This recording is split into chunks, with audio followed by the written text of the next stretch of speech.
want me to knock you in the head? Well, I want you to swear to Get God away on the from Bible me. that you Get walked away on the from moon. me. Okay? If you walked on the moon, we're given the opportunity to swear to God that you walked on the moon. I'm going to give you the opportunity to get the hell knocked out of you if you don't leave me alone.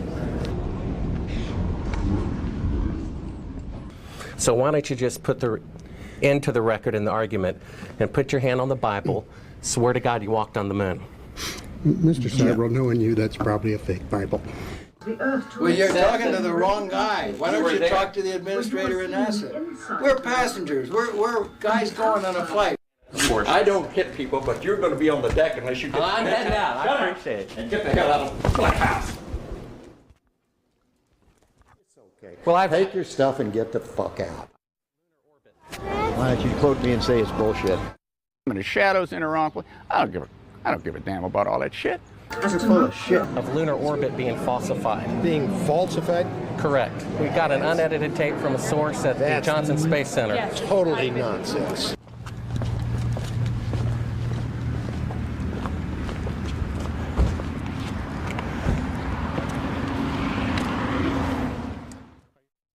Mr. Sibrel, you do not deserve answers. If you show this publicly, you're open for a lawsuit. Okay? We're passengers. We're guys going on a flight. We're passengers. We're guys going on a flight. Well, well, well. We are indeed back again, and hopefully, boo. The big face reveal, right? Shocking. Put it back. We are indeed live, hopefully. I've got it right. As my voice goes completely. Typical, right? Some of you might have been waiting because Muggins here. Yep, me. Unfortunately, I got the time completely wrong. So I do apologize to anybody. But with that said, we are indeed here and we have got the great Bart Sibrel, who needs basically no introduction. But Bart, most known for, I would imagine, the two documentaries that come to mind would be Astronauts Gone Wild and A Funny Thing Happened on the Way to the Moon. And I would imagine the both of them documentaries combined have both probably been seen into the billions by millions and millions of people. And I think today the amount of evidence that is stacking up against the moon landing agenda, if you like, is totally staggering. It is completely immense now, the amount of evidence that's there. And a big part of that evidence is indeed Bart Sibrel. When people talk about debunking the moon landing, the first person they would say is Bart Sibrel. And I am absolutely delighted to welcome Bart Sibrel back again to the channel. So good, I guess, is it evening there? Something like that. Yeah, we'll go with that. So, somewhere. Yeah, good evening, Bart, and it's a pleasure to have you back again. Am I right in thinking that, to get us going, were you 14-year-old when you first heard about the moon landing potentially being a hoax? Yeah, that's correct. I grew up like everybody else believing it was real, and even more so, I had an area of my bedroom wall of Apollo 11 pictures from the age of 4 to 14. So I saw them every day, 365 times, 10 years in a row, 3,650 times, assuming that the pictures were real, and thought it was so great. No matter where I moved, and I moved a lot, I had these pictures as a shrine on every bedroom wall I ever had. And then, you have to have an open mind, and a 14-year-old hopefully does. And when I saw a former NASA contractor on television saying that it was and still is impossible to go to the moon, I went back to those pictures on the wall and started looking at them more critically, and wasn't convinced that the moon missions were fake until many years later. But I at least had an open mind to searching for the truth. And did you say it was about when you was 24 that you decided to look into it a bit more? Yeah. When I was 24, I had become a filmmaker. And of course, a filmmaker's job is to make fake scenes look real. So I could tell that it looked like electrical lighting to me in the Apollo pictures. In fact, I owned some of the same lights in my equipment closet. I could tell what kind of lights they used. And one day I was editing a video for the guy who had produced the show I'd seen 10 years earlier as a 14-year-old with the man on it who said we didn't go to the moon. And I'm like, what was that guy's name? I'd like to talk to him. He didn't remember, but said, hey, call the San Francisco production office and they'll tell you. So I did. And apparently, had I called a couple of days later, they would not have been able to tell me his name, because every 10 years they have to get rid of pounds and pounds of old videotapes and files to make room for new stuff. And so they told me his name. I got in touch with him, and being a filmmaker, William Casing suggested that I make a film about the moon landings being fraudulent. And I studied the topic for pretty intently for about 6 months, pretty much took time off and did nothing but study it. And there are many things about it that made me suspicious of the authenticity of the moon landings. In fact, you can really prove that the moon missions are fake with one photograph. Just go to Sibrel.com, S as in Sam, IB as in boy, REL, Sibrel.com. Click on the top left button, Moon Man video links, which are video links to my new book. And link 1 in a 3-minute video lays out pretty solid arguments as to why the moon landings are fake. And this is even before we found an eyewitness who was actually there when they filmed it. When you have sunlight, as they claim, all the moon pictures were taken, then the shadows would always be parallel. It's not possible for them to ever intersect. And we have pictures where they're intersecting at 90 degrees from objects 5 feet apart, indicating that that's electrical light and not sunlight, which means they're on Earth and not the moon. And here we are 54 years later, and they still cannot send a human beyond Earth orbit. They're sending mannequins to orbit the moon when they could play golf and drive cars on the moon, allegedly 54 years ago. So there's a lot of evidence. There's much more evidence that they falsified it than they actually went. I mean, there's no independent press coverage. I mean, World War II happened on Earth in front of billions of eyewitnesses. However, this is no independent press coverage, a TV controlled by the corrupt Nixon administration, and people wanted to believe it, and they wanted to cheer on America. And it's different than who shot JFK, because whoever shot him, Kennedy's dead. It's different than who did 9/11, because whoever did that, all those people are dead. This is a positive lie. You see, it's different. It's taking away candy from the American public and giving them a turd instead. And the more you look into it, the more you realize that they did indeed fake the moon landing. The craziest of all, what they call a conspiracy theory, is actually true. They really did fake the moon landing. You can't have 1,000 times greater technology in 1969 than today, when they can only travel 1,000th the distance to the moon with a human on board with 5 decades better technology. So you can't have 1,000 times greater space traveling capability in 1969 than you can today, because that would mean technology is greater in the past than in the future, which is an historic and scientific impossibility. So there you prove it with logic. You can prove it with one photograph. We uncovered classified footage of fake photography of them faking being halfway to the moon right in front of your eyes that you can see for free at Sibrel.com. 2 different NBC news directors agreed it proved they did not go to the moon. Okay. And then we have the deathbed confession of an eyewitness who was there, recently published in my book, Moon Man, at Sibrel.com, which is an interactive book with 16 video clips that back up everything that I say. When the film came out, a funny thing happened on the way to the moon. 4 out of 5 people who saw the movie recanted on their belief that the moon missions are real, largely for the same reason I recanted, which is we found unedited footage of them faking being halfway to the moon with a 1-foot model of the Earth dated 2 days into the flight with a 3rd track of audio of the CIA telling them how to fake a 4-second radio delay. I mean, that proved it to me. I'm like, oh my gosh, they really didn't go. Now with the book and the 16 supplemental clips, probably 95% of the people recant their opinion as to the authenticity of the moon landings. And that's just the sad state of our world and our government. They really did fake the moon landing.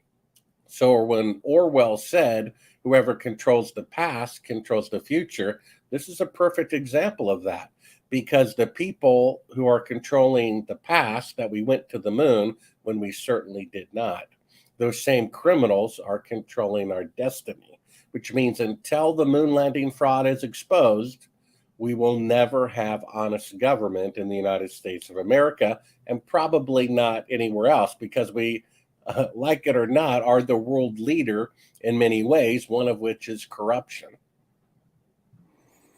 Yeah. Yep. Excellent.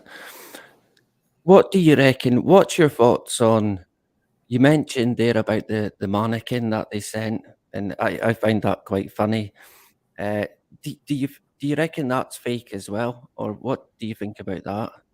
Well, they can't be trusted. I mean, the early probes in the 70s of Mars, a lot of those pictures look fake, and then some of the current probes on Mars look fake.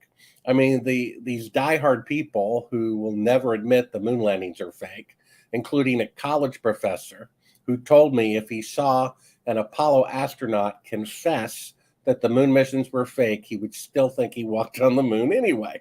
And so they say, well, these little NASA pictures from an alleged orbiter of the moon that show, a tiny shadow that's supposed to be the lunar module, that's proof that we went. I'm like, they already faked a full body picture of a guy standing in a television studio. So you're asking for proof from the fox that he didn't steal a chicken, and you're ignoring the fact they already faked much higher quality, much higher resolution pictures, and you're saying more fake pictures prove that the first fake pictures are real? I mean, that's not proof at all. I mean, to say that that's proof is just comical. Yeah. And so this is the state of the world that we have. Now, I suspect probably half of the missions that NASA does are real. They might send a probe to Jupiter or one of Jupiter's moons and say it's to study the moon, and that is probably partially true. It's probably really there to monitor a comet or asteroid that might head toward Earth, which they're never going to tell us about. And of course, this is just a front. Just like gangsters have fried chicken businesses that are really gambling establishments, that's what NASA is. They spend an equivalent of $200 billion to not go to the moon. And to go into Earth orbit, maybe at the most, they spent a quarter of that, which means they had an extra $175 billion to spend on whatever they want to spend. And so the CIA, NSA runs this country. We have William Benny, who worked for the NSA for 30 years and admitted on national television, no one contradicted him, that they spy on the private cell phone conversations of Supreme Court justices to get dirt on them, to force them to vote the way that they tell them. So it's an established fact that Supreme Court justices are being blackmailed by the NSA, and not a single investigation is done about it. But when someone leaks that Clinton is getting fewer votes but more delegates against Bernie Sanders, the FBI goes after the person who leaked the corruption. I mean, it just boggles the mind how corrupt everything is, and nothing is ever done about it. Yep. Going right back to the Sputnik. What do you think about what do you think Sputnik was, and was there a danger? When I look back at how the American public seemingly perceived Sputnik, they were very worried about it, and they thought that they could be attacked by the Russians at any instant. But what do you think that the Sputnik satellite could actually do, if anything? Well, whatever the public feels is controlled by the media. They, put fear of war. Everyone has a fear of war. Fear of germs. Everyone has a fear of germs. So the fear of a tiny little basketball-sized metal ball transmitting Morse code around the world isn't any threat at all, especially seeing how it's the first one. And yeah, someday maybe you could use that as a platform for nuclear missiles, but I would think that would take 10 to 20 years to develop. So if there had any fear, it was only being fostered and stoked by the media, which is 100% controlled by the CIA. Woodward and Bernstein, who broke Watergate, who took down Nixon, found a document in 1975 that said the CIA had 400 journalists on their payroll at every major news outlet, magazine, TV station, wire service, everywhere. So there is no independent press in America, and there hasn't been for a long time. And the American public feels whatever the CIA wants them to feel. So if they had fear of Sputnik, it was only because they were provoked through media reports that were contrived to, embellish fear about it. Yeah. Basically, China and Russia aren't our enemy, they're our competitor, right? Mutually assured destruction, as crazy as it sounds, probably works. We know that if we nuke them, they'll nuke us, and they know if they nuke us, we'll nuke them, and that kind of keeps a nuclear war from ever happening. China is one of our biggest trading partners on the planet. Why would we want to have war with them? We wouldn't have any parts for computers or cars or refrigerators or anything. And why would they want war with us? They would lose all their customers and their economy would crash. So if there's ever a war in the future between the US and China, it's completely staged and choreographed by China and the CIA. Now, there's nothing wrong with keeping an eye on them and treating them as a competitor and wanting to win the competition. But the whole idea that, China's ever going to invade the continental United States, I don't see how that could possibly happen. They're having enough problems in their own country, and the same with Russia. Russia's really not a threat to us. They have their own problems. The biggest threat to the United States of America is the corrupt federal government who killed their own president, according to the dead man's relatives, right? Who murdered Apollo astronauts, according to the dead man's relatives. This isn't even my opinion. Who, faked the moon landing, faked the Gulf of Tonkin, had something to do with 9/11. And these are just murderous gangsters running our country, right? We have to protect America from two types of enemies, foreign and domestic. And of course, the domestic criminals are always making the boogeyman in some other country to draw attention away from their own corruption. Yeah. When you lay it out like that, all the different events and incidents, it's quite staggering. And to think how people today still can't see that the government have never got their best interest at heart. It never, no point whatsoever. And it, obviously, looking at today, nothing's changed in the media still. Last week, we talked about a document that talked about, it's a government document that talked about perception management. And still today, they're obviously very good at it today with their perception management. I wanted to ask you about the Mercury missions and the Gemini missions. What do you think about them? Do you think they might have been faked as well? Well, I would, like I said, early on, I think most of those missions were genuine. Once they got away with faking the moon missions, that just emboldened them to squander money and fake Mars missions with probes and probes to Jupiter, probes to Venus, probes to the sun, who knows? The word wicked comes from candle wick, which I always thought was one strand. You look at it really close, it's actually two. Truth and lies woven together. There looks like there was one spacewalk faked by the United States, one faked by the Soviet Union. The Soviet Union might have killed other crews they never told us about, trying to put the first man in orbit and not succeeding the first time. I would say most of the earlier missions are genuine. And once they faked the moon landing, they realized they can just do whatever they want to do and try to, blend reality with fiction to make it more difficult to discern between the two. Yeah, interesting that. When you mentioned JFK there, do you reckon how much influence do you think he had on the moon landing? Do you think it was anything like his idea? Was it already in the pipeline before he came in? Whose idea do you reckon it actually was? Well, it was probably his idea. He's a visionary. And we have a recording of him talking with the NASA director who's warning him, we need to back out of this goal. It's not going to happen. And he says it will happen because I said so.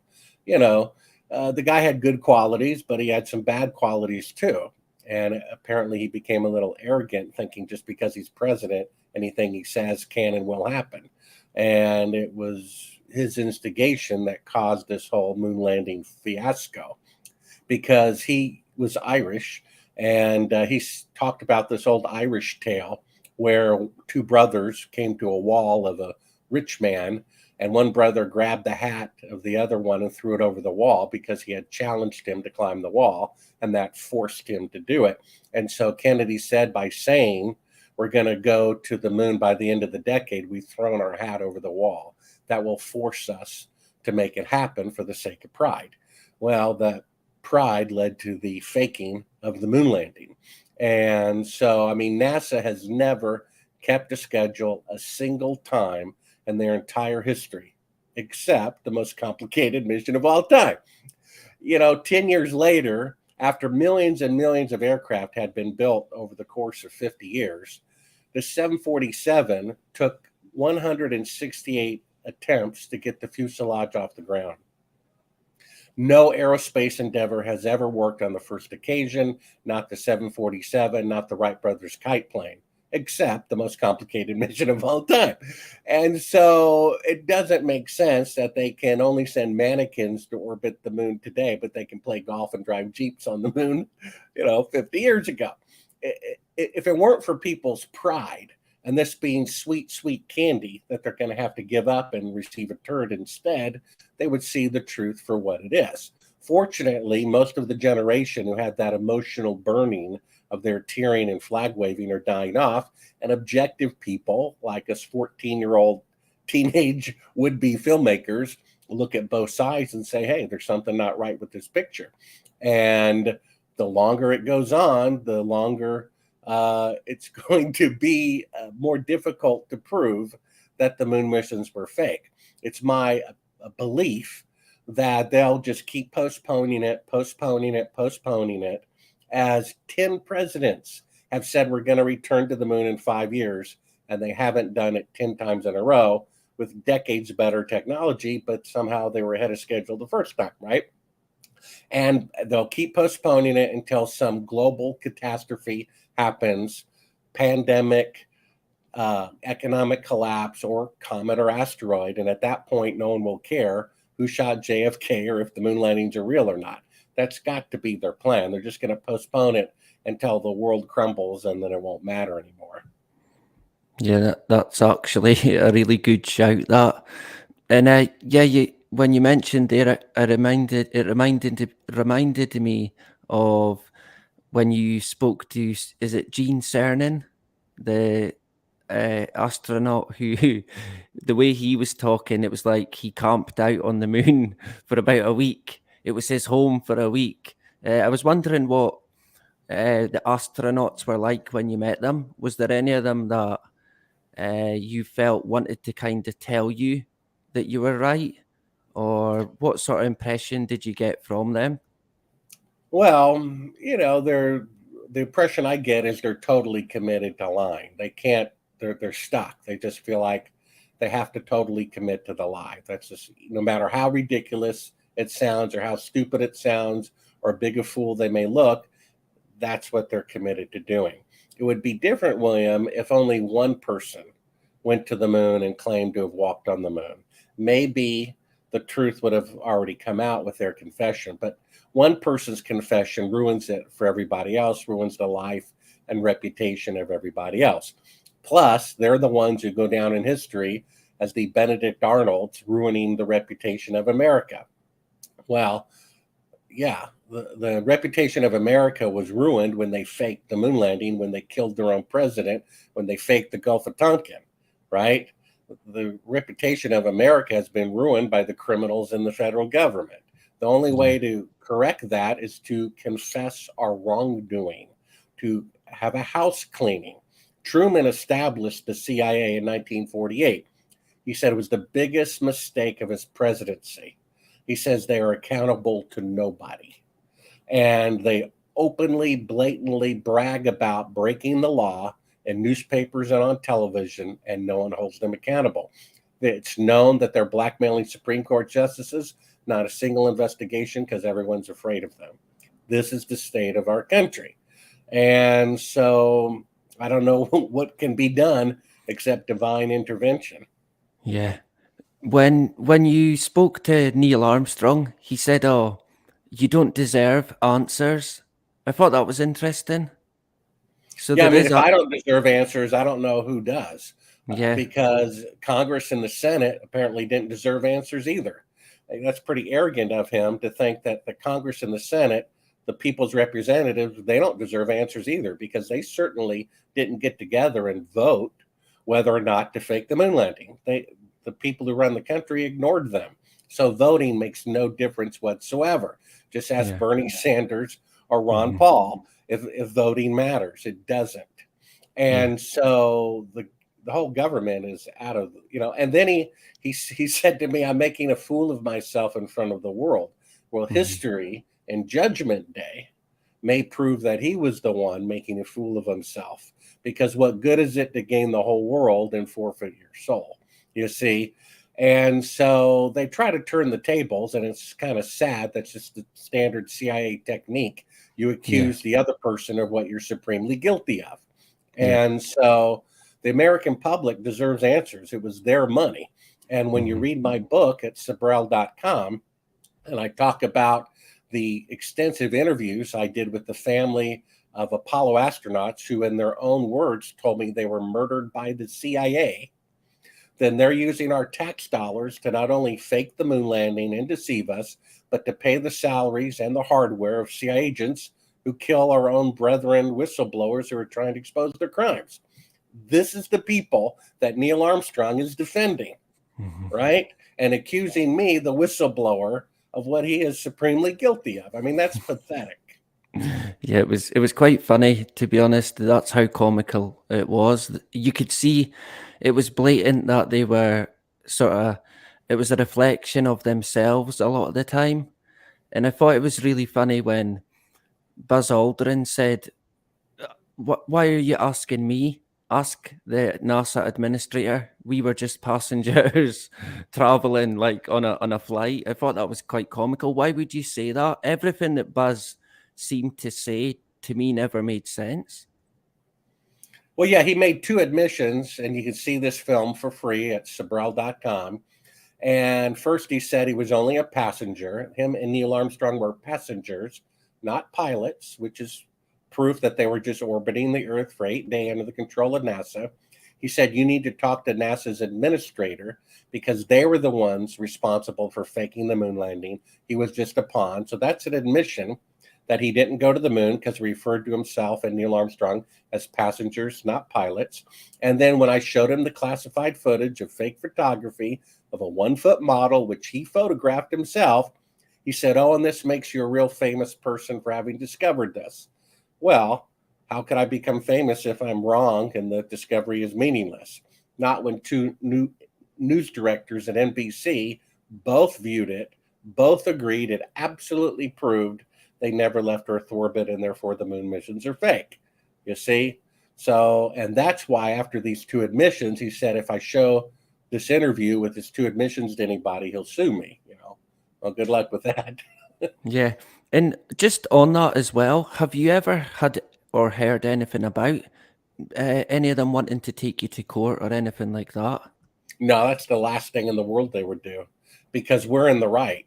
All we have to do is show a panel of filmmakers and say, look, here, jury, here's two shadows intersecting at 90 degrees from objects 5 feet apart. Let's go outside in the parking lot, see if we can duplicate that. Okay, now let's turn out all the lights in the courtroom, bring an electrical light, and we'll duplicate it. There you go. I just proved it was shot with electrical lighting, which means we're right. Same thing with the 1 foot model of the Earth. It proves they're still in Earth orbit. There's a third track of audio faking a 4-second radio delay by the CIA. They are avoiding court like the plague because we could prove, if we had the resources and time, that they absolutely faked the moon landing. We could get a declaratory judgment that the footage that they show as claiming to be on the moon is a forgery. We could get that in court. If someone would back it and hire a lawyer to do it, we would win easily. And therefore, they threatened to sue, but never would ever go anywhere near a courtroom. We could also subpoena them as eyewitnesses, right? At least Buzz Aldrin, because he was there photographing that fake footage of the 1 foot model, right? Yeah. So, although interesting that as well, because I don't know if you know about Buzz today, but his son or daughter tried to claim that he's not sound of mind and that I think he's trying to sue them now. I don't know if you know much about that. well, I think that's a little bit old news. But yeah, I mean, he's having problems in his family. His children are suing him for money or something. I don't know what. But what can you do? No one's perfect, right? Yeah. So I would imagine if he got taken to court, he would claim not sound of mind then. He would be like, yeah, I'm ready to claim it now. So he couldn't. Well, I don't know. he One wouldn't- of the problems with his confession would be he sold at Sotheby's auction paper clips or coins or stamps or pins that he claimed were on the moon with him. Every couple of years, he pulls one out of his closet. Well, I guess he'd be indicted for fraud, wouldn't he? On that, right? Yeah, true. So, And you talked about there the Apollo 1. When you spoke to, was it Gus Grissom's wife? What sort of impression did you get from her? Did you immediately feel that she knew or felt without a shadow of a doubt that Gus got murdered by NASA? oh yeah, I mean, basically, a few weeks before he burned alive, he held an impromptu press conference where he invited the media to the top of the rocket, and with a huge lemon and a coat hanger, fixed a lemon to the top of the rocket, calling the thing a piece of junk from the man who was supposed to be the first man to walk on the moon. This infuriated his superiors.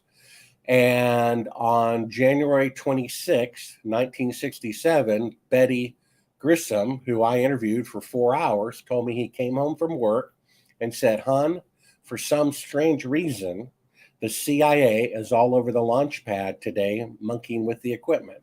I wonder why." The very next day, he's dead from, quote, faulty equipment. So she told me he was murdered by the CIA. It's not my opinion. It's the opinion of the dead man's wife, who interviewed for 4 hours. It's the opinion of the dead man's son, who's a 747 pilot, who interviewed for 3 hours. They have forensic evidence that the Apollo 1 fire that killed the crew that was going to be the first crew to walk on the moon, whose chief commander was a whistleblower about the ineptitude of NASA, that they were murdered by the CIA. I mean, that's just the way that it is. And so this is the second to the last chapter of my book called NASA's Greatest Fear. Because if they faked the moon landing and never killed anybody, you might have a little respect for their cleverness. But when you murder your own people, right? And because if the truth about the moon landing fraud comes out, the very next can of worms they're going to have to open up is the Apollo 1 fire. And then it'll be brought out that the federal government murdered their own hero astronauts to cover up the moon landing fraud. This is one of the reasons NASA is so concerned about the truth coming out, because they murdered the crew of Apollo 1 for not cooperating with the fraud as a warning to the rest of the astronauts. So this is why they keep year after year after year defending the moon landings. I mean, if I went around, William, and saying Mickey Mouse was the first president of the United States, not George Washington, Do you think there would be 100 YouTube videos saying, no, no, no, no, Bart's wrong. Let us reassure you, George Washington was the first president, and going into great detail defending why George Washington and not Mickey Mouse was the first president. So if the moon landings are real and so obvious, anyone who says otherwise is an idiot. So why are there thousands and tens of thousands of hours of labor spent making hundreds of videos to defend the so obvious moon landings? Because they're made of straw. That's why they have to be defended. You cannot travel 1,000 times further into space in 1969 on the first attempt with astronauts than you can today with 5 decades better technology. That's illogical. And you can have shadows intersecting at 90 degrees from objects 5 feet apart in sunlight, which means it's electrical light. And we have a 1-foot model of the Earth dated 2 days into the flight, them faking being halfway to the moon. And now we have the deathbed confession of an eyewitness who was at Cannon Air Force Base when they filmed Apollo 11, June 1st, 2nd, and 3rd of 1968. And he gave us a list of 15 people who were there at the time, which I published in the book at Sibrel.com. The book is on audio. I read it myself, or Kindle or print, and you can read all about this, including my kind of behind-the-scenes adventures uncovering all this stuff. They really did fake the moon landing. We have more than enough proof to prove it. And this is just the sad state of the world that we live in. Yeah, yep. I would have to agree with that, unfortunately. Interesting you mentioned there about sort of a warning to the other astronauts. Look, you don't want to end up like Apollo 1. When when Neil Armstrong was in an accident, remember? I can't remember the name of the model. He was a test pilot for it, and he had to eject. And when they reported the incident, all they reported was that Neil Armstrong had his tongue bitten. So he bit his tongue. That's what they said. He bit his tongue. And I thought, well, that's kind of fitting, that, is it? He didn't say anything after that, just in case. Next time he probably had his away. tongue like this when he hit the ejecting seat, and all of that G-force pushed his jaw up. Yeah. I thought it was quite fitting. Yeah, that was the lunar module test vehicle. 6 weeks before landing on the moon, the thing crashes into the controlled environment on Earth. And he ejected 1 second and 1/30th of a second before the thing, would have killed him. And so if this thing can't fly on the ground into the controlled environment of NASA test range, how is it possibly going to land on the moon? Think about this. Elon Musk, with 5 decades better technology than the Apollo equipment, tried to land a rocket vertically 5 times before doing it successfully. Mind you, he had 6 supercomputers surrounding the rocket to gimbal it to land vertically, which means it had somewhere but around 600 million times more computing power than the lunar module. 600 million times more computing power. With 5 decades better technology, to land a rocket vertically, blew up the first time, blew up the second time, blew up the third time, blew up the 4th time.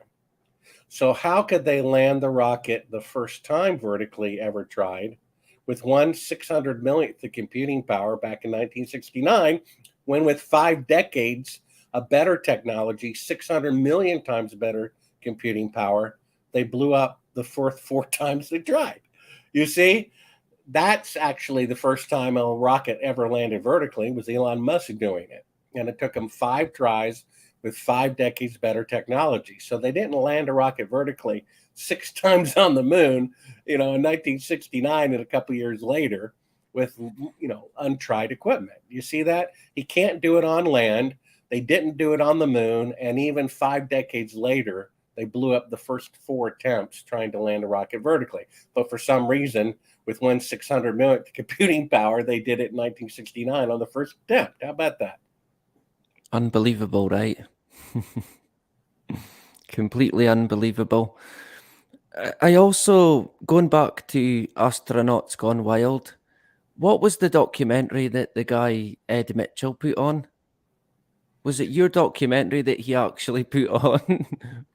Yeah. I put in his machine a funny thing happened on the way to the moon and showed him the fake footage, just like I showed it to Buzz Aldrin, and he reacted and got all angry, saying, that I was going to be famous for discovering this, that he was only a passenger, not a pilot, and talked to NASA's administrator about the faking of it.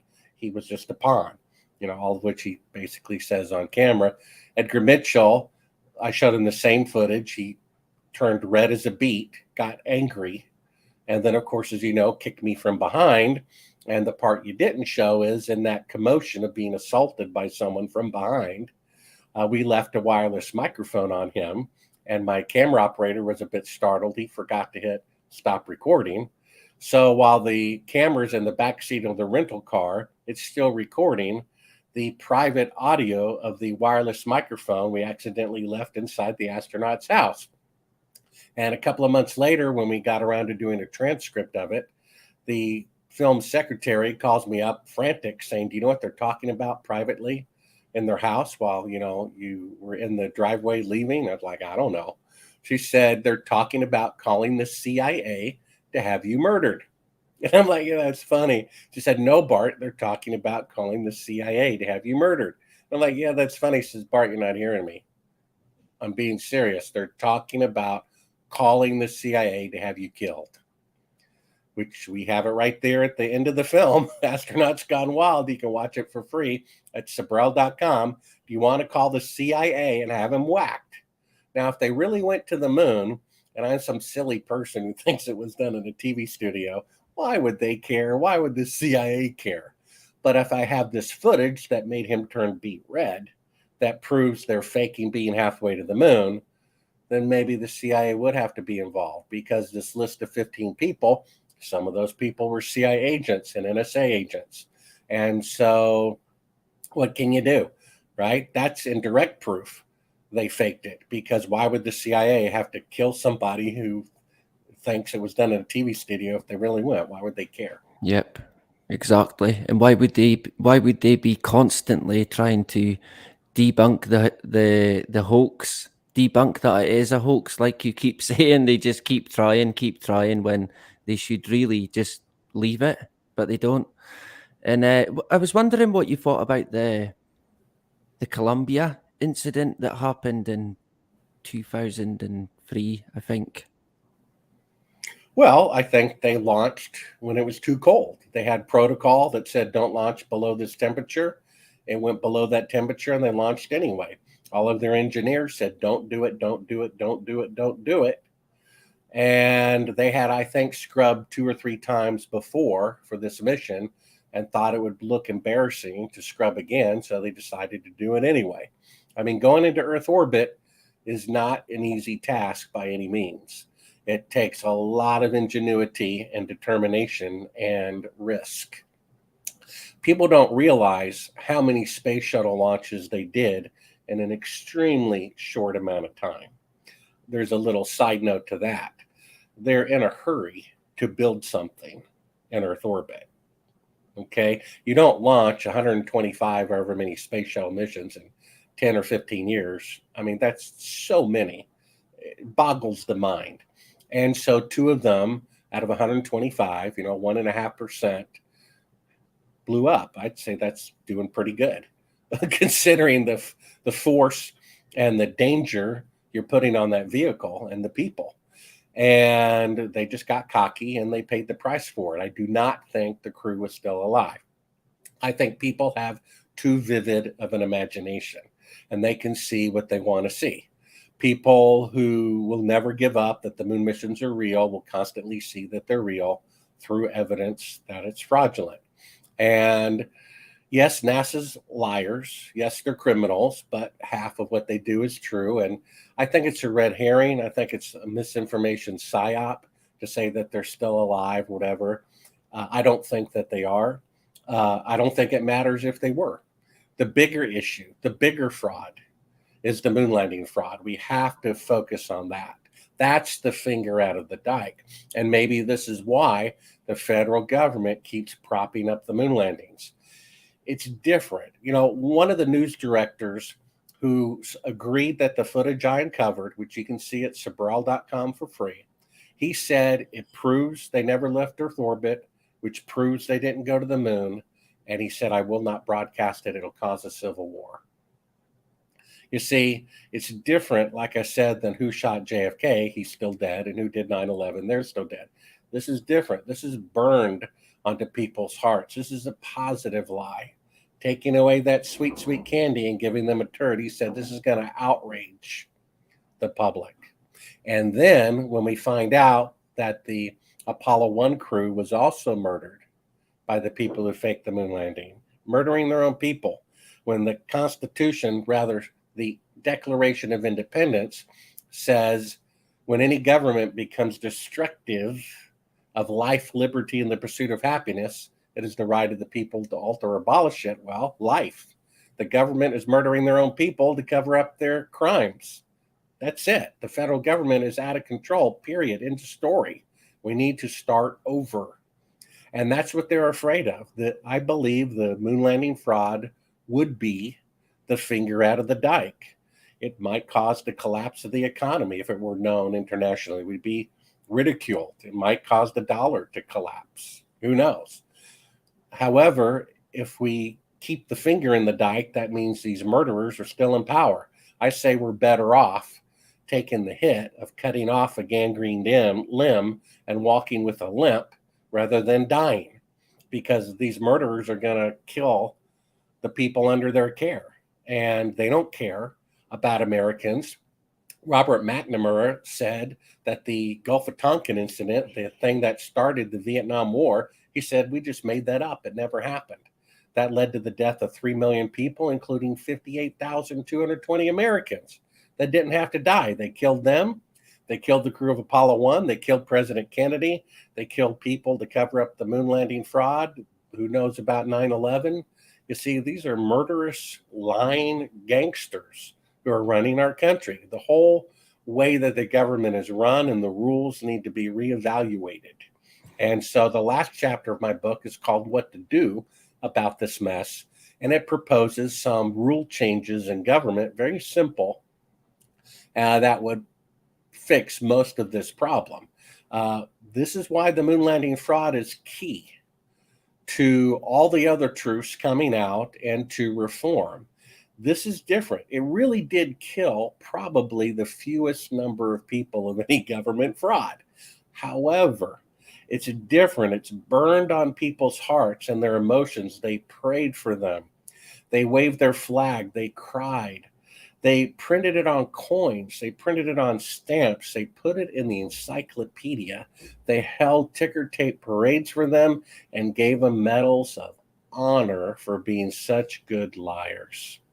The public finds out about that, including the murder of the Apollo 1 crew. I think there'd be drastic change. Yeah, it may destabilize America temporarily, but we're already destabilized with these criminals running our government. You can't get more unstable than that. I say we need a house cleaning. We need to cut off the limb, and we'll walk with a limp for a while, but it's better than dying. Yeah, I would agree with that. I think sometimes you've got to take 2 steps back in order to go forward. And I think American government and the British government seem to be peas in a pod. I mean, gangsters is probably being polite. I remember, I remember you mentioned in one of your documentaries, I think it was Astronauts Gone Wild. You said it was a satanic lie. Do you still stand by that? And could you maybe expand on that a wee bit more?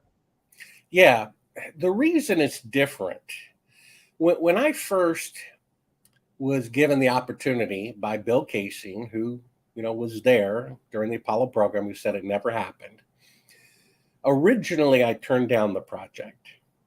The more I looked into it with the shadows intersecting and the strange behavior of the astronauts, and it's like something doesn't smell right about this. And I realized if they fake the moon landing and I start overturning these rocks, that could be hazardous to my health. So I was in my 20s. I said, I want to have a wife and family someday. I'm not going to risk my life for what Nixon did. No, I turned down the project. And years later, I had another client who said they'd get one of my screenplays to a famous film producer if I did them a favor. I'm like, okay, what favor? He said, read the Bible. So I got a 1-year Bible that divided the Bible into 365 reads. And over the next 5 years, I read the Bible 5 times from cover to cover. I wasn't a Christian, kind of like reading a book written by Beethoven on how to play the piano 5 times. Without a teacher, you're still playing with 2 fingers. But it did develop in me a conviction of right and wrong, good versus evil, light versus darkness, truth versus lies. And there is a judgment to come. It makes sense that we're held accountable for how we live our life. And then I did, research into it. Basically, until about 200 years ago, the greatest technology on the planet Earth, and that for thousands of years beforehand, was simply the tallest building. How tall can you make a building without it collapsing under its own weight? That's what the Tower of Babel. The Bible says the Tower of Babel was made to boast how great we are. We're the greatest nation because our building is the tallest. It was never finished. And then millennia later, mankind built the largest machine ever built, called the Titanic. And they put in print the ship that God himself could not sink. Never made one voyage, did it? And then Richard Nixon, when he knew they were not on the moon, said putting a man on the moon was the greatest event since creation.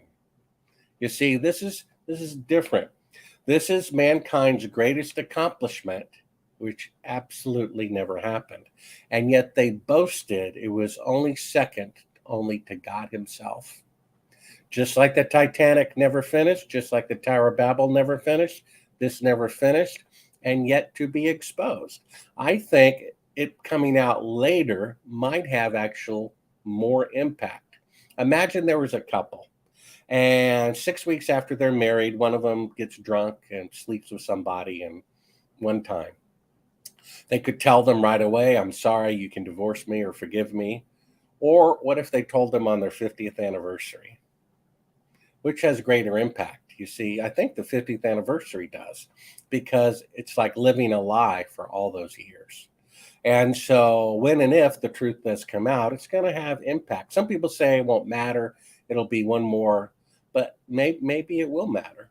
Maybe it will be the thing that brings down the corrupt establishment, because they did fake the moon landing. And what a strange world that we live in, that it ends up actually being fake. And so it's a spiritual blasphemy, because it's mankind's greatest accomplishment. Just like the Titanic, saying about something the hand of man made is untouchable by God, we're better than God.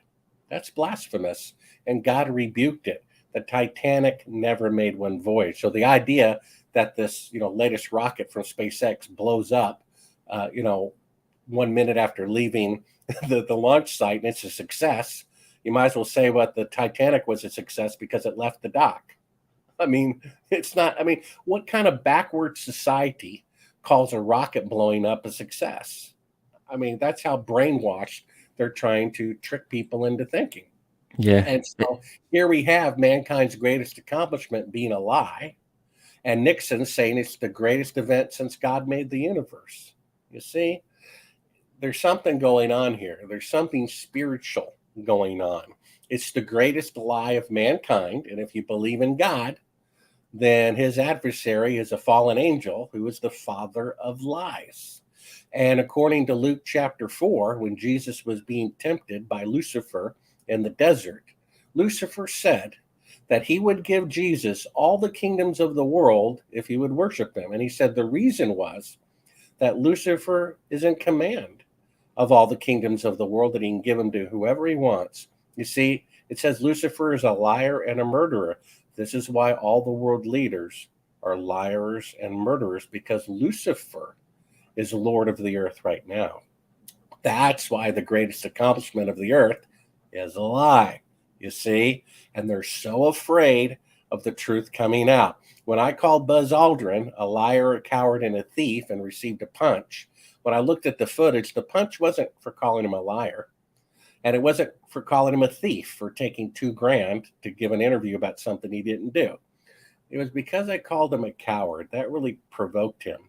But he is afraid. He's afraid to look bad. His cowardliness isn't about not being willing to get up on a rocket or fly on a fighter jet. See, all those things are glorious, you see. He did it for the glory, probably. But he is afraid.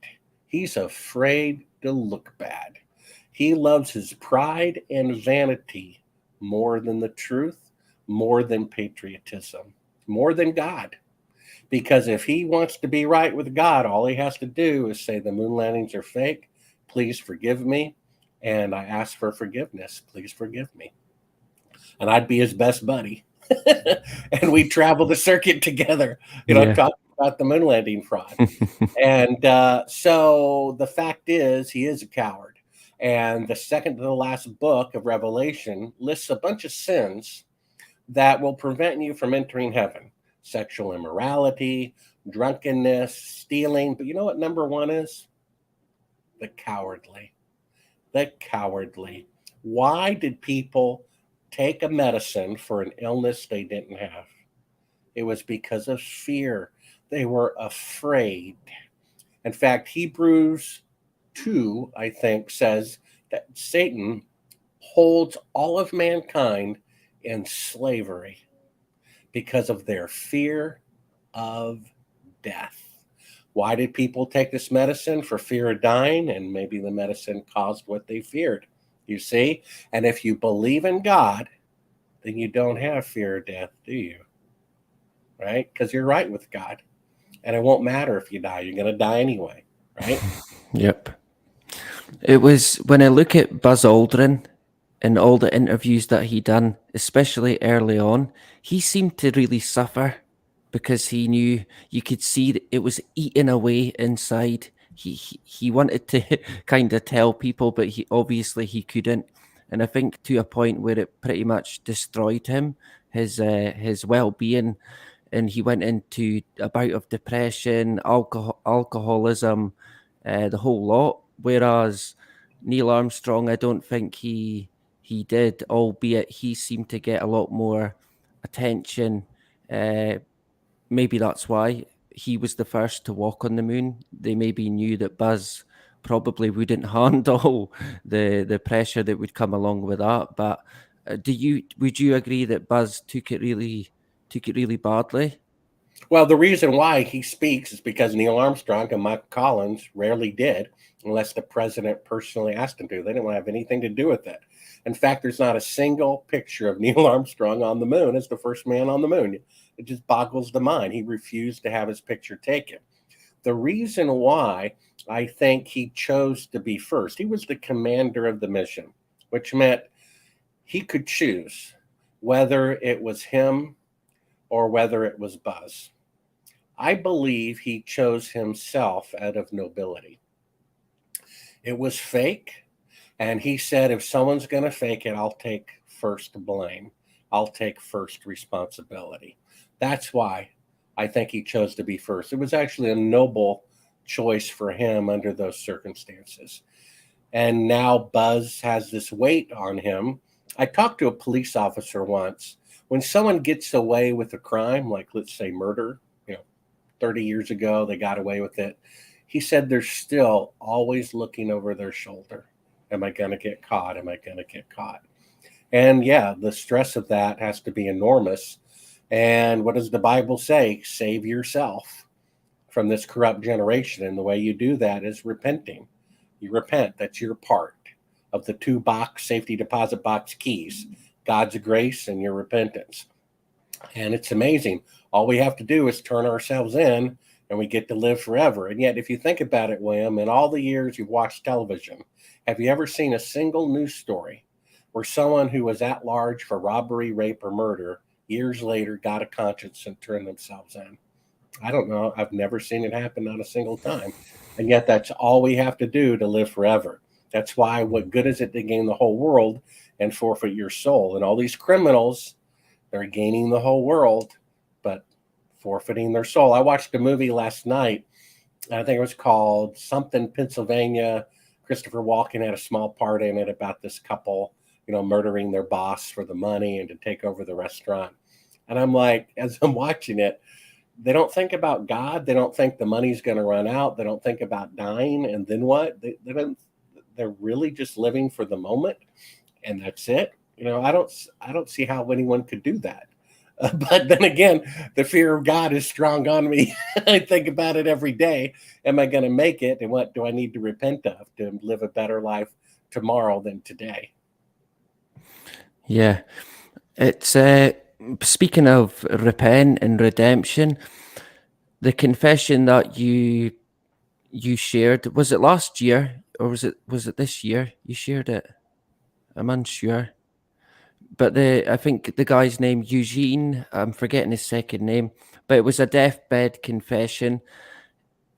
I don't think it's in your book, but you went on to say that he confessed to killing a guy.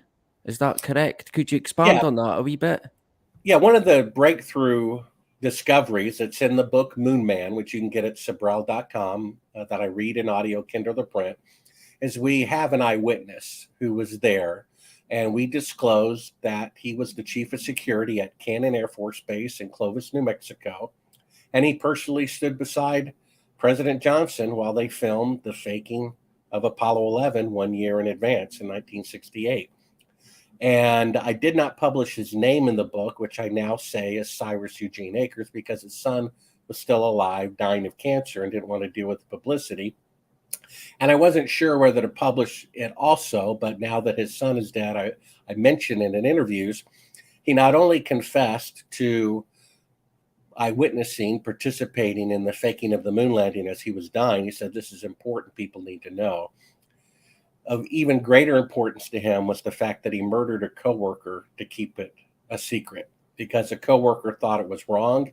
He was going to tell a reporter, and either he was assigned to kill him or did it of his own initiative as the chief of security, but he killed a coworker to cover up the moon landing fraud. He confessed that as he was dying. Now you don't make up as you're dying, I'm a murderer, I killed a person. And he went on to say the reason why he killed this person at Cannon Air Force Base was to cover up the moon landing fraud, which was filmed there June 1st, 2nd, and 3rd of 1968. And all of these details about his deathbed confession are in the book, Moon Man, The True Story of a Filmmaker on the CIA Hit List, which is at Sibrel.com. And I go into great detail of my behind-the-scenes espionage adventures producing this. And like I said, the book is interactive. There are 16 video clips that back up everything I'm saying. I basically write a chapter and then say, go to clip 2, write a chapter, clip 3, and so forth. And you'll see the same information I did, and you'll probably have the same revelation, which is, oh my gosh, they really did fake the moon landing. And I think it's an important historical truth. In fact, if you look at it this way, William, let's say you have the two possibilities. One, they were able to plant a flag on a rock and come back. Okay. Or they couldn't do it. They embezzled $200 billion. They murdered people to cover it up, including astronauts, and they lied to the world, printed in encyclopedias, and gave them medals of honor for lying. Of those two possibilities, which would be more historically significant? You see, the faking of the moon landing is actually more profound historically than if they'd actually gone. So really, one of the greatest events in world history is the faking of the moon landing. And yet this truth is not officially known. How can we progress as a race of people on Earth, humanity, the human race, unless we learn from our mistakes and acknowledge our mistakes? You see, we can't keep postponing the JFK files. We can't keep pretending the moon landings are real when they're not, if we really want to mature as a humanity on Earth. We have to acknowledge it. So the faking of the moon landing is much more significant than if they'd actually gone. And when you realize this is the truth, this is an important truth to be known. And that's what the book at Sibrel.com is all about. Yeah, great stuff. I wanted to ask you, Bart, do you know what regiment that guy was in? Well, he was in the United States Air Force, and he was stationed at Cannon Air Force Base. Every branch of the military has their Special Ops Intelligence Division. And guess where the Special Ops Intelligence Division of the United States Air Force is? Yep. At the tiny Cannon Air Force Base. And that's where they decided to film it. It was not filmed at Area 51. It was filmed at Cannon Air Force Base. And there you go. And that's the way it was. And a guy's not going to make that up as he's dying. I murdered somebody to cover up the moon landing fraud unless it's true. And you can, one of the clips at Sibrel.com is his son talking about how his father never lied and that this must be true. So I guess that'll wrap it up for today. Yeah, that was great. That was fantastic, Bart. We covered a fair bit. I've kept you a wee bit longer, so I'm sorry. I apologise, but thank you very much.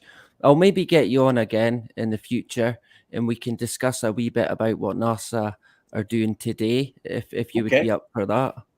Sure. If you could just put a link to Sibrel.com in your video description, and that way people can access the book if they want. Cool. Excellent. Thanks very much, Bart. And we'll catch up again. Take care, brother. You too, William. Cheers. Bye. Bye. So that was Bart. That was fantastic. Absolutely amazing. I'm going to be putting Bart's link. I'll put the link to his website, his book, and also the two documentaries that I mentioned, Astronauts Gone Wild and A Funny Thing Happened on the Way to the Moon. If I had to pick a favorite, that would be tough, to be honest. I don't know. Possibly Astronauts Gone Wild, but they're both in their own right fantastic documentaries. When Bart lays it all out, all the different points of evidence, all the red flags, it's pretty much undeniable. How anybody could not see it today is beyond me. But I didn't. What I'll do is I'll quickly jump in the chat and we'll say hello. I didn't get a chance to jump into the chat, so I'm sorry if I couldn't take any questions. Let me take my headphones off. But we covered quite a lot there, more than I thought we would get covered. So I'm very happy. It's always a pleasure. I enjoy watching Bart. I enjoy listening to him. He's been about a while, and when it comes to talking about exposing the moon landing, I don't think there's any bigger than Bart Sibrel. So bringing you the best, right? The best that there is. And honestly, the evidence it's phenomenal now. And Bart Sibrel has been a gigantic part in bringing it all together. So if you've not checked out Bart Sibrel's channel already, make sure you do, right? Let me think. Just search Bart Sibrel on YouTube and you'll find it, or go to Sibrel.com. And I have plugged the book Moon Man quite a few times now. I've mentioned it. If you've not read it already, you've got to get it. So get on. Hey, I don't like advertising Amazon, but jump on Amazon or wherever it's going to be and order the book. And tell them William sent you, right? And honestly, you won't regret it. I'm going to be giving mine a shot to a friend. I've pretty much finished it. It's a fantastic book. I highly recommend it. And like Bart said, it is interactive. So it's got links in it you can go to, and you can watch different videos that Bart's referring to. So it's quite good. A modern book, if you like. A living book. That was fantastic. The time speaking to Bart just flew in.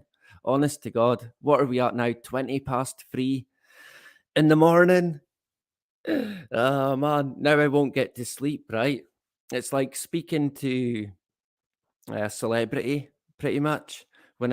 Even last time I spoke to Bart, I think this time I was not as nervous, but still, if I wasn't nervous, then I wouldn't be human, right?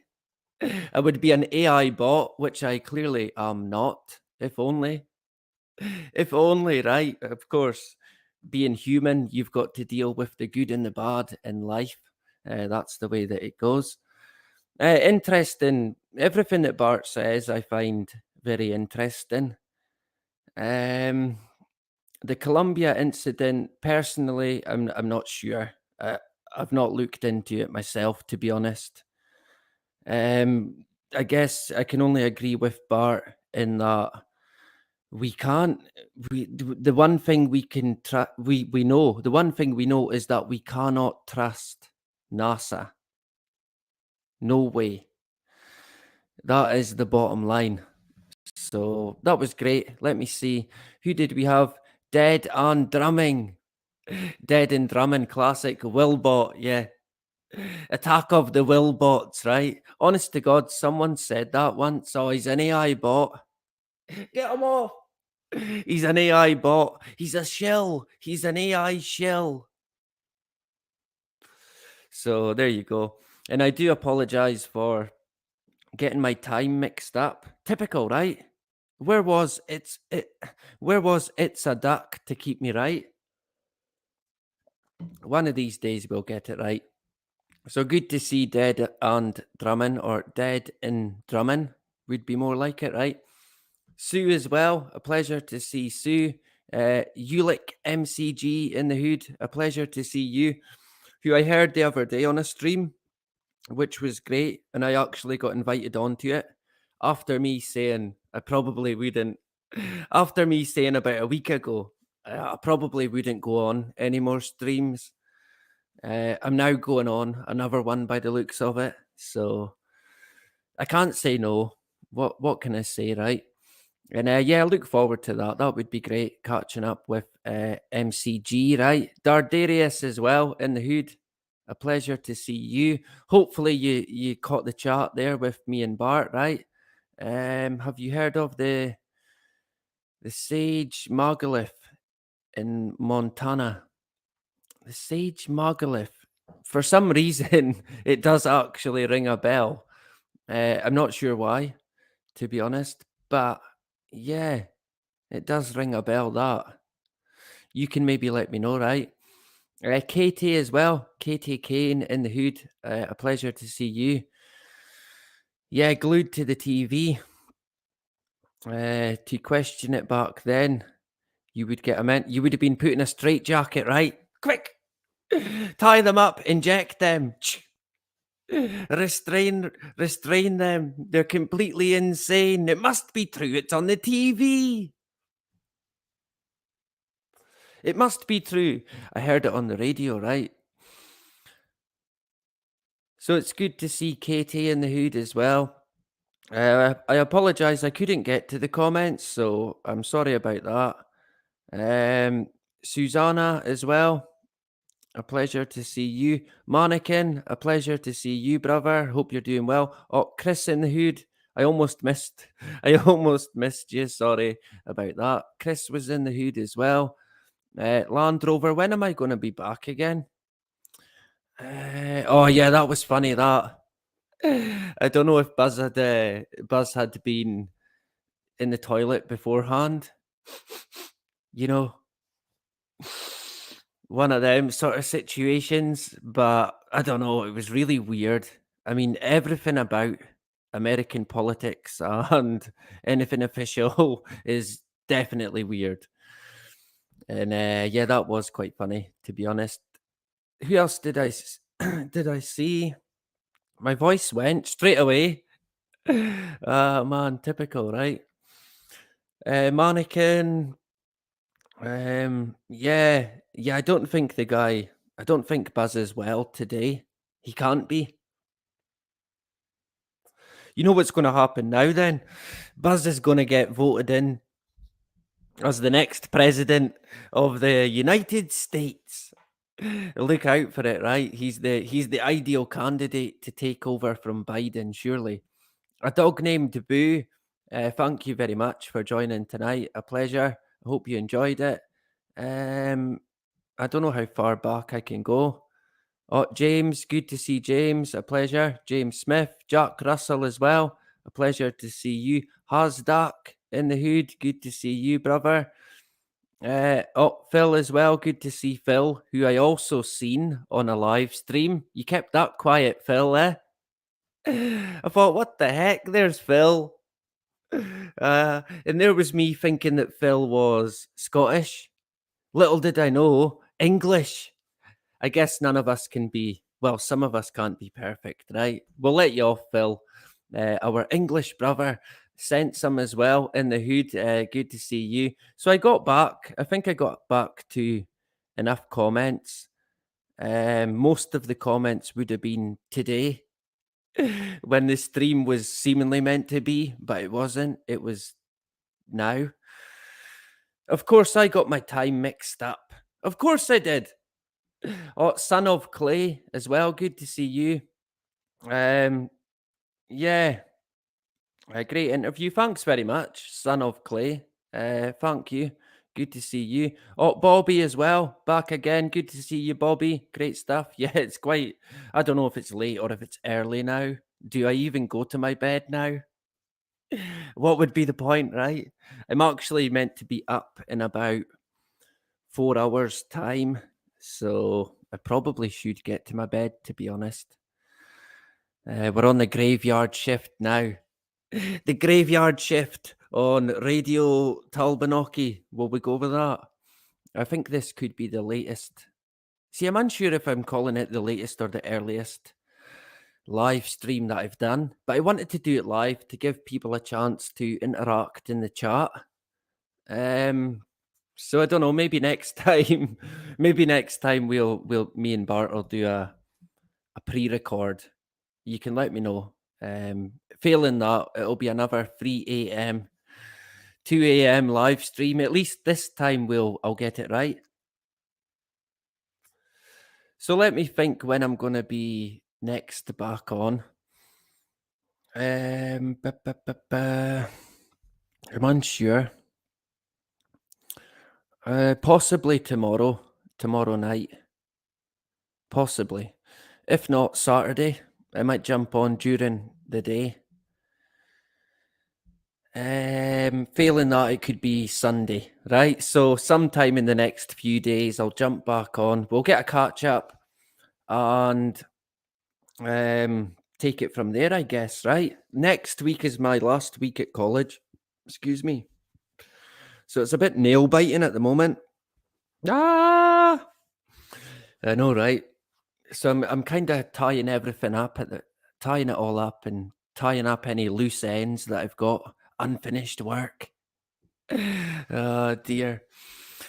So yeah, this weekend I'll be kind of getting as much as I can done and finished, completed. Next week, boom, boom, boom. Hopefully, fingers crossed, completed and a success. To be honest, it's a success for me to even complete it. Honest to God, if you knew me, you would know what I mean there, because I very rarely complete anything. Ask my wife, right? She'll tell you. Oh, thank you very much. A dog named Boo.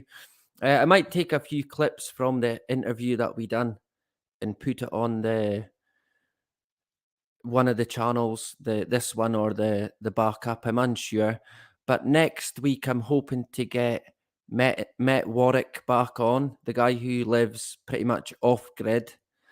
So I'll get Met back on, and then I'm hoping maybe every week, failing that every 2 weeks, we're going to get a guest, right? So not just me being me, right? We'll go with that. So thanks very much. Oh, thank you, James Smith. Much appreciated. So I'll find a tune. And MCG, let me know when you want me to jump on a stream with yourself and Joni. That would be great. Let me know and I'll try and free up a bit of time. If not, I'll just jump on if I can get the chance, right? And we can get a catch up. So until next time, yeah, like I always say, do not live in fear. It was like Bart said as well. It's all about fear. The media driving fear constantly. And of course, most of us here, most people here, we don't watch the news or the TV like the sheeple do. Oh, TV zombie. I mean, that was me about 10 years ago. I was one of them. I know what it's like. We're not that. So we don't really have as much fear. I'm speaking for everyone here, right? So we tend to not. We're a bit more laid back, a bit more accepting, push forward, focus more on what we feel is our priorities, right? And yeah, we won't even entertain fear for 1 second. Don't do it. And like I always say, no matter what is my dog doing? Oh, he's all right. No matter what, no matter where, do not comply. And that is about it. Bye-bye.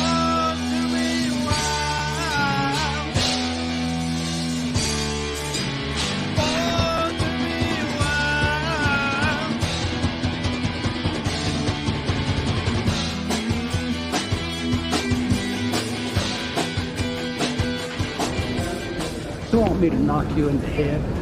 Well, I want you to swear to God on the Bible that you walked on the moon. Okay? If you walked on the moon, we're given the opportunity to swear to God that you walked on the moon. I'm going to give you the opportunity to get the hell knocked out of you if you don't leave me alone. So why don't you just put the end to the record in the argument and put your hand on the Bible, swear to God you walked on the moon. Mr. Sibrel, knowing you, that's probably a fake Bible. Well, you're talking to the wrong guy. Why don't you talk to the administrator in NASA? We're passengers. We're guys going on a flight. I don't hit people, but you're going to be on the deck unless you get. I'm heading out. I appreciate it. And get the hell out of my house. Okay. Well, Take your stuff and get the fuck out. Why don't you quote me and say it's bullshit? In the shadows in the wrong place. I don't give a damn about all that shit. You're full of shit. of lunar orbit being falsified. Being falsified? Correct. We got an unedited tape from a source at the Johnson Space Center. Totally nonsense.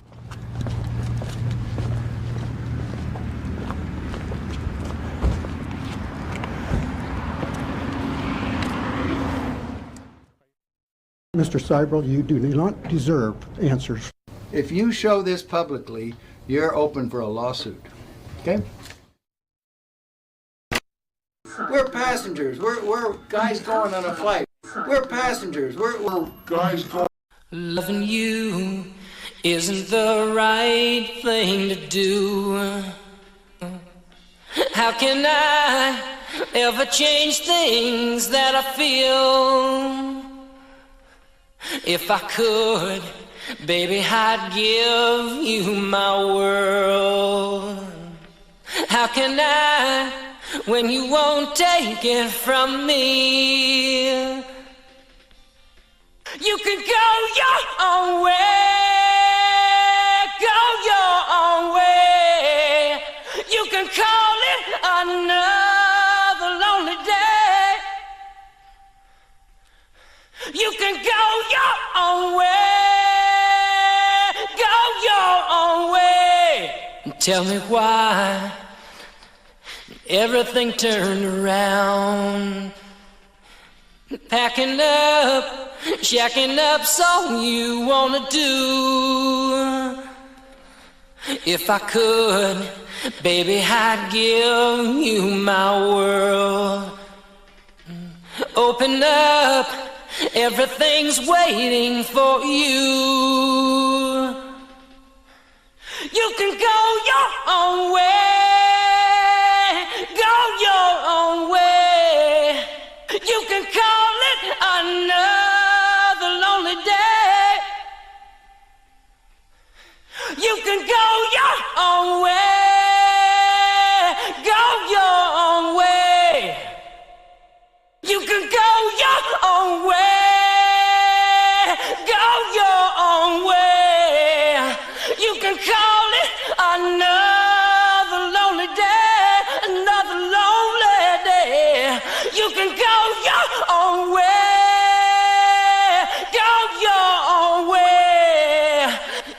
call it another lonely day. You can go your own way. You can call it another lonely day. You can go your own way. You can call it another lonely day.